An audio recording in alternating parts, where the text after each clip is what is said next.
अस्सलाम वालेकुम। अनोखे कंटेंट 786 के चैनल में मैं आप सब दोस्तों को खुशामदीद कहता हूँ। पहले दोस्तों साथियों, नाग देवता की आज मैं आपको चौथी किस्त सुनाने जा रहा हूँ। फिर इसने नेजा बरदार सिपाहियों को हुक्म दिया, ले चलो इन्हें, नाग देवता हमारा इंतजार कर रहा है। क्या तुम्हारे नाग देवता को हमारे बारे में मालूम है? राशिद ने चौंक कर पूछा। हाँ, इसने तो एक दिन पहले ही बता दिया था कि 2 अजनबी हमारी ग़िज़ा बनने के लिए आने वाले हैं। सिपहसालार ने सर हिलाकर कहा। इसके हुक्म पर सिपाही राशिद और तनवीर को घेरे में लेकर इसी तरफ चल दिए जिधर से आए थे।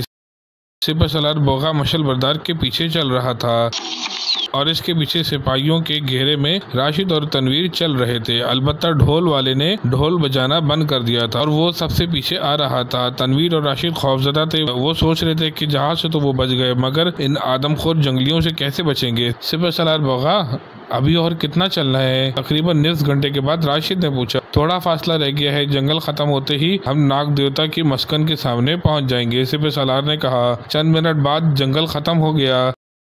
आगे पथरीला इलाका था। सितारों की रोशनी में कुछ फासले पर पहाड़ियां नजर आ रही थीं। सिपहसालार एक बुलंद पहाड़ी की तरफ बढ़ने लगा। वो पहाड़ी के करीब पहुंचे तो इनके आसपास में एकदम सांपों की फुनकारें सुनाई देने लगीं।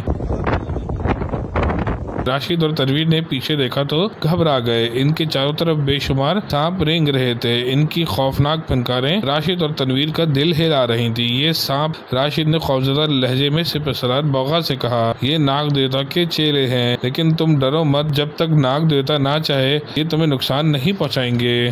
हालांकि ये भी आदमखोर और इंसानी खून के प्यासे हैं। जल्दी वो पहाड़ियों के करीब पहुँच गए। वहाँ एक तारीख गार था। गार के ऊपर पहाड़ी पर सफेद पट्टी से नाग की बड़ी छवि बनी हुई थी, जैसे इन जंगलियों के सीनों पर थी। गार के सामने पहुंचकर सिपहसालार बोगा और इसके सिपाही सजदे में गिर पड़े और मुंह ही मुंह में कुछ बड़बड़ाने लगे। सिपहसालार और उसके सिपाही सजदे से उठे और सर झुकाकर खड़े हो गए।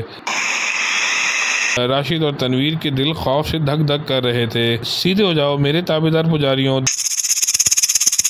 दफअतन गार से एक जोरदार फुनकारती हुई आवाज सुनाई दी। सिपहसालार बोगा, ये दोनों अजनबी कौन है? फुनकारती हुई इंसानी आवाज दोबारा सुनाई दी। ये हमारे मुजरिम है। मुकद्दस देवता किसी हवाई सवारी से हमारे जंगल में आए हैं। सिपहसालार ने मौदमाना लहजे में कहा। मुझे मेरे जासूस ने इनके बारे में पहले ही इत्तला दी थी, तो मैंने इन्हें गिरफ्तार कर लिया है। अब आप इनकी सजा का हुक्म दें।